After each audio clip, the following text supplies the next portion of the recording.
little bit of produce from the family garden. This is Oatam hard. This is what they call kuribasho, which means old man's chest, because look at it, it's all wrinkly. Svijin ka urka. The skin is wrinkly. This isn't just no regular watermelon. This is a yellow meated watermelon. So watch, check this out. Wow, the juice just came off that knife there. Beautiful yellow meated watermelon. This is also one of the autumn foods that they've been planting for generations. And I think that this came from Africa through the Spaniards when they came to this region. And so it's really interesting because sub-Saharan Africa has the same climate as the Sonoran Desert. So a lot of the foods that were there that the Spaniards brought, the seeds thrived in this climate and the people adopted them. So this one is by way of Africa, really interesting. And I'm gonna have this as a little dessert here. I like making even like fruit salad. I'm showing how beautiful this yellow is. Put that aside there.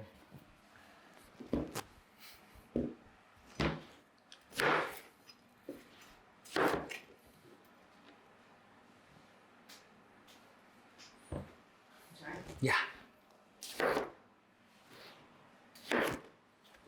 And then we'll keep the seeds. Wow. It's different, huh? It's not your typical watermelon. It's so much better. Mm-hmm. Can't wait till Weston tries it. Aloe's had it before, I think. I've had this. Oh, you did have this one. You thought I didn't? Yeah.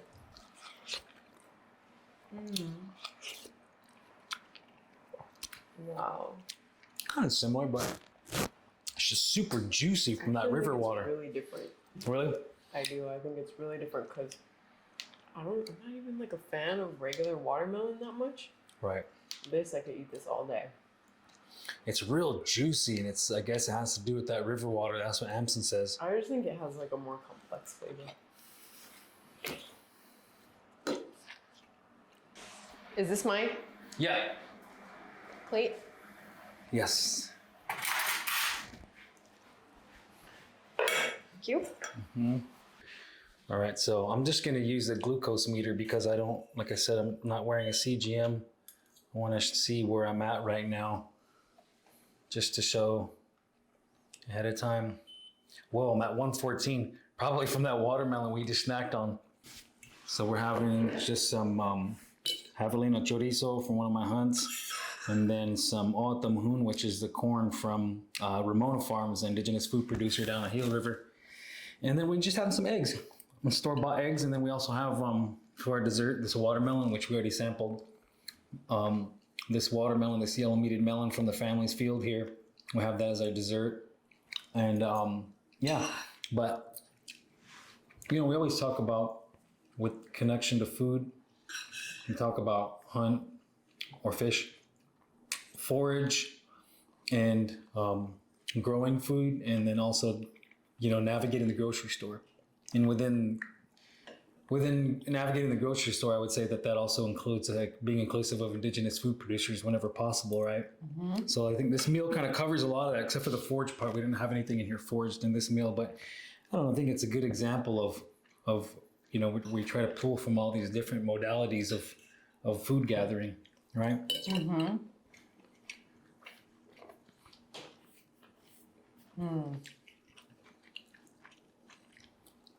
These are some of my favorite food. Does it need more salt? I love the texture of the corn. Yeah. And the flavor. No, it doesn't need anything. And this corn, right, it's not your average corn that you get like in the grocery store. It's not like the genetically modified sweet corn. Oh no, it's way different. Yeah, it's way different. This is corn that's only been within our communities for generations. It's never been outside of our communities to where industrial ag has gotten a hold of it and is producing it. And it stayed within the community. So it's an heirloom corn that one specific family, the Ramona family, had revitalized the seed here, but it's not your typical high fructose type of corn here, and it can have a high glycemic effect if if it's a lot of it's consumed without protein and fat, but I found that consuming moderate amounts, like in the way that they would have consumed back in the day, it's alongside protein and some fat right here, then I get more of a moderate kind of spike. Because back in the day, almost every single time it was eaten, it would have been like usually in a soup, right? With like some kind of meat in there, fatty broth and beans usually, right? Yep. And this one has, I believe it has a little bit more fiber, so you might slow down the absorption rate. But and it also would have been consumed in a like within the context of a very active lifestyle all the time. So even if the glycemic load was is high. a little higher, then it's certainly something that was not only sustainable but needed. Like you need energy if your lifestyle is that active and you're in the hot weather and the hot sun. And it's safe to assume that they were more insulin sensitive because of the energy expenditure from the culture, the lifestyle. And obviously the foods they're eating weren't highly processed, ultra processed foods that were high in refined sugars and carbohydrates. And they had more periods of fasted state because food just wasn't readily available, right? They couldn't just go to the grocery store and eat whatever they wanted. And any food that they had farmed, they had hunted, harvested, fished, they had to process that.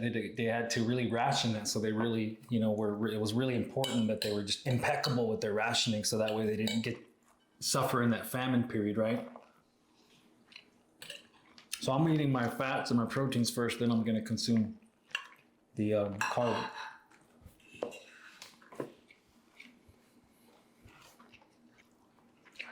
As I'm eating this, one thing I'm observing is that it's not heavy food at all. Even the meat is not heavy. Right. And like, I am only gonna need maybe a 10 to 15 minute digestion period, and then I can start my warm up and ease into my workout. Like, I don't have to wait an hour or 2 hours to feel like I can comfortably move my body again. Like, when the food is nice and light, it's very conducive to the active lifestyle. Yeah, absolutely. I feel the same, where as opposed to like on our days where we eat heavier carb purposefully, we eat like fattier meat. It does take much longer to digest, and I feel it in my gut, and I feel a little lethargic because the body's using a lot of energy, I guess, to break down and to, distribute the, into the bloodstream, all the nutrients or wherever it needs to go. Like, even if I had eaten like bacon and pancakes, I would feel very heavy after that. Like, I would have to wait at least an hour before even starting my warm up. Otherwise, I would feel sick to my stomach. But food like this is so easy to digest, and I just feel I'm satiated, but I feel light. Right. That's why I love wild meats too, because it's just so lean, and it's just for me it digests so quickly. And I'm not consuming a large amount of calories. I'm getting a high quality, dense protein. The other thing that I'm always mindful of when I eat, especially if I know I'm going to be working out in a little bit, is like just taking it kind of slow with smaller bites. And I mean, that's kind of how I eat anyway, but just smaller bites, chewing really well and taking my time.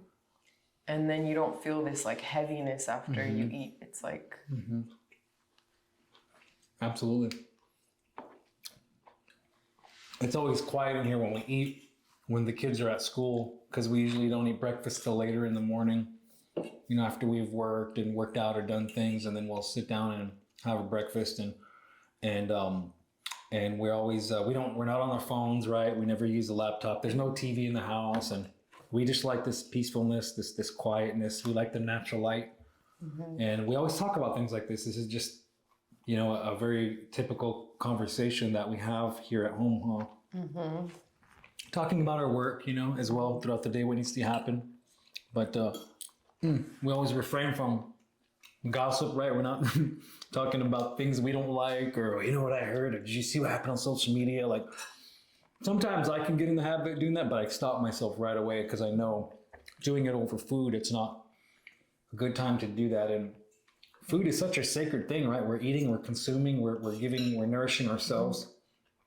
And so therefore, like, we should have more reverence and be present and acknowledge the plants and animals that given their life to do that. They you know, like, I think about the animal whose lives that I've ended for us to eat. And by doing that, I have to, you know, I owe a responsibility to be positive or walk in a good way because it nourished me for that.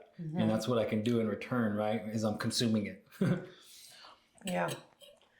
And one thing I've realized too is that when you train yourself to be mindful of what you're discussing as you're eating, that translates to the rest of your day. Yep. You train yourself to be mindful completely when you're focused on that while you're eating, and so you become less likely to just take out your phone all the time while other people are in the room, or bring up gossip, bring up bad things.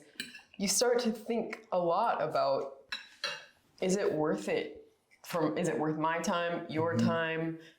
Is it productive for either of our energy for me to bring up this horrible thing I saw in the news, or this negative comment I saw somebody make? Yeah. Because I'm mindful of it while I'm eating, I tend to lean toward not bringing that kind of stuff up at all in our day, because it's just not necessary. Yeah. Yeah. And that makes a big difference in my sense of well-being over time. Yeah.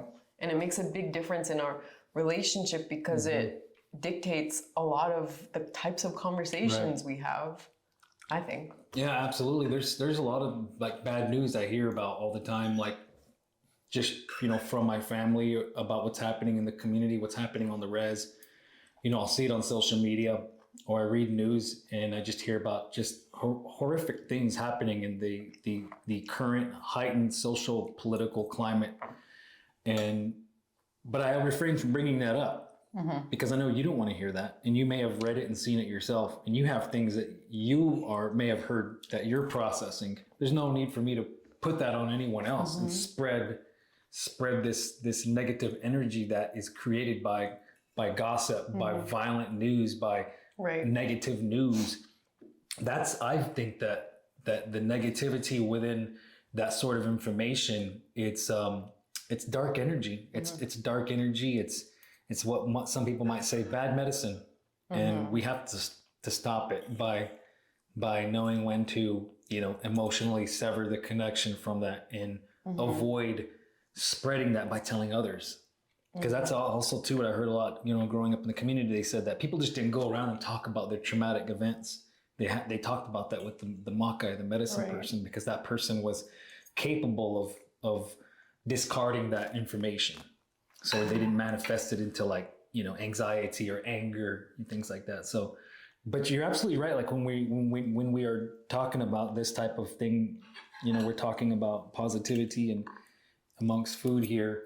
And it translates over to, like, other things, you know, when we're visiting with people, you know, it translates over, and that's what creates that healthier behavior pattern. There's a new neural pathway being created that is fostering positivity and fostering a positive outlook on everything, right? Because it's just like, there's so much negativity going on around us, and some negative experiences we may have had are so powerful that it's easy if we want to recollect on that, you know what I mean?